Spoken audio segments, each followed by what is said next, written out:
ওম নমঃ শিবায়। বন্ধুরা সবাই কেমন আছো? আশা করি সবাই ভালো আছো। চলে এসেছি আর একটা নতুন ভিডিও নিয়ে। আজ এই ভিডিওতে আলোচনা করব শ্রাবণ মাসের চতুর্থ সোমবার কি কি শস্য অর্পণ করলে মহাদেব খুবই প্রসন্ন হন এবং কি অর্পণ করলে চাকরি, ব্যবসা, আর্থিক উন্নতি হয় এবং কী বা অর্পণ করলে সমস্ত রোগব্যাধি থেকে মুক্তি মেলে।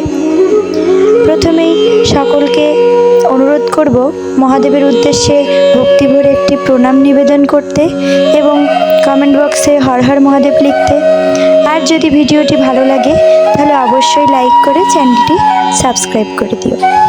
এখন তোমাদের বলবো প্রথমেই যে শ্রাবণ মাসের চতুর্থ সোমবার কবে পড়েছে। ইংলিশ আগস্ট মাসের 12 তারিখ এবং বাংলাতে শ্রাবণ মাসের 27 তারিখ চতুর্থ সোমবার পড়েছে।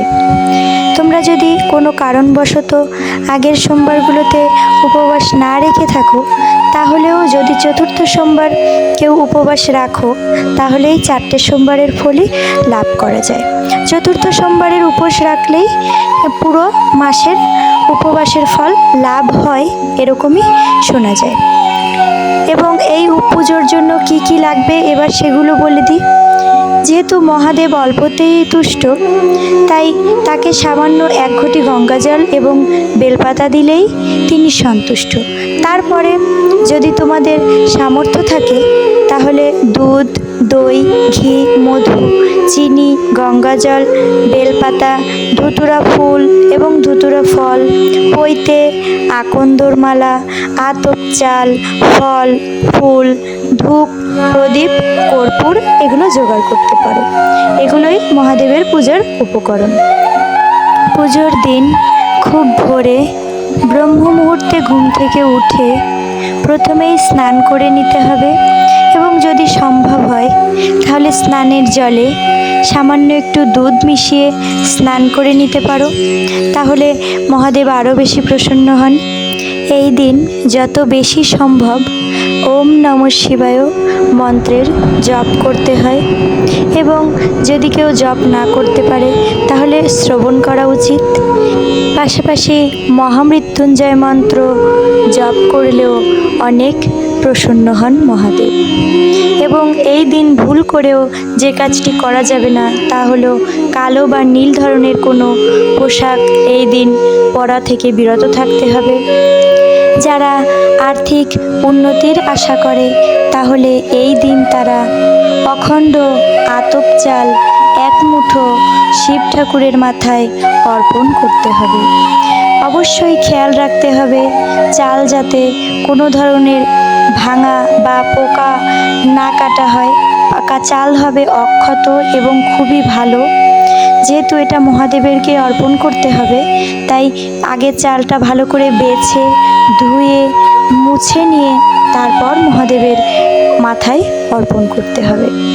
যাদের বিবাহ হচ্ছে না তারা এই দিন কয়েকটি অশ্বত্থ পাতা, মানে যার যেমন বয়স সেই বয়সের অনুপাতে অশ্বত্থ পাতা নিতে হবে এবং সেই পাতার উপরে চন্দন দিয়ে রাম নাম লিখে মহাদেবের মাথায় অর্পণ করতে হবে। চাকুরি বা ব্যবসায় উন্নতির জন্য এই দিন দুধে কেশর মিশিয়ে মহাদেবের মাথায় অর্পণ করতে হবে এবং অপরাজিতা ফুল দিয়ে মহাদেবের পুজো করতে হবে। যারা সন্তানের প্রাপ্তি বা সন্তানের রোগ মুক্তি বা সন্তানের বিষয়ে যে কোনো কিছু যদি সন্তানের মঙ্গলের জন্য এই দিন 1 মুঠো গম মহাদেবকে অর্পণ করেন, তাহলে মহাদেব তার মনের ইচ্ছা অবশ্যই পূরণ করেন।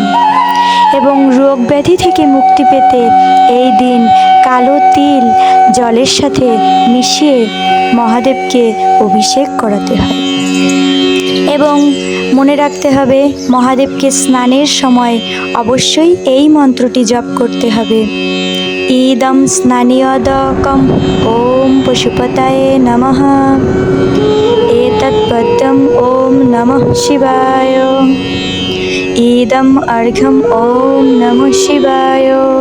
এই বলে একটি ফুল মহাদেবের মাথায় অর্পণ করতে হবে এবং সর্বশেষে আবার গঙ্গা জল দিয়ে মহাদেবকে অভিষেক করাতে হবে। চতুর্থ সোমবার যে শস্যটি অবশ্যই অর্পণ করতে হয় তা হলো গম। এক মুঠো গম মহাদেবের উদ্দেশ্যে নিবেদন করতে হবে এবং গমটি অবশ্যই ভালো করে দেখে নেবে যাতে গমে কোনো রকম পোকা বা ময়লা না থাকে। খুব ভালো করে ধুয়ে তারপরেই মহাদেবের মাথায় অর্পণ করতে হবে এবং সর্বশেষে যে মন্ত্রটি বলে মহাদেবকে প্রণাম করবে তা হলো ওম নমঃ শিবায় শান্তায় কারুণাত্রায় হেতবে নিবেদয়ামি চাত্মানম তাঙ্গতিম পরমেশ্বর। ওম নমঃ শিবায়, ওম নমঃ শিবায়, ওম নমঃ শিবায়। এই মন্ত্র বলে মহাদেবকে ভক্তি ভরে প্রণাম নিবেদন করতে হবে এবং অবশ্যই যে কাজটি ভুলেও করা যাবে না, নন্দী মহারাজ এবং বাসুকীনাগকে অবহেলা করা যাবে না। অনেকেই শুধু মহাদেবকে প্রণাম করে জল নিবেদন করেই চলে আসে, এই কাজটি করা যাবে না। অবশ্যই নন্দী মহারাজের প্রণাম, পূজা এবং সাধ্যমতো নন্দী মহারাজকে ফল ফুল দিয়ে অর্পণ করে অভিষেক করতে হবে, তাহলে মহাদেব খুবই প্রসন্ন হন। এবং সর্বশেষে মহাদেব এবং মাতা পার্বতীর উদ্দেশ্যে ভক্তি ভরে প্রণাম নিবেদন করতে হবে এবং এই দিন অবশ্যই যে মন্ত্রটি 108 বার পাঠ করতে হবে তা হলো ওম তৎপুরুষায় বিদ্মহে মহাদেবায় ধীমহি তন্নো রুদ্র প্রচোদয়াৎ। এই মন্ত্রটি 108 বার পাঠ অথবা শ্রবণ করতে হবে। সর্বশেষে আতপ চাল, কলা, 5টি ফল এবং ফুল প্রদীপ দেখিয়ে মহাদেবকে আরতি করতে হবে। আর যদি ভোগ নিবেদনের সুযোগ না থাকে সেক্ষেত্রে শুধু ফল অর্পণ করলেও সমস্যা নেই।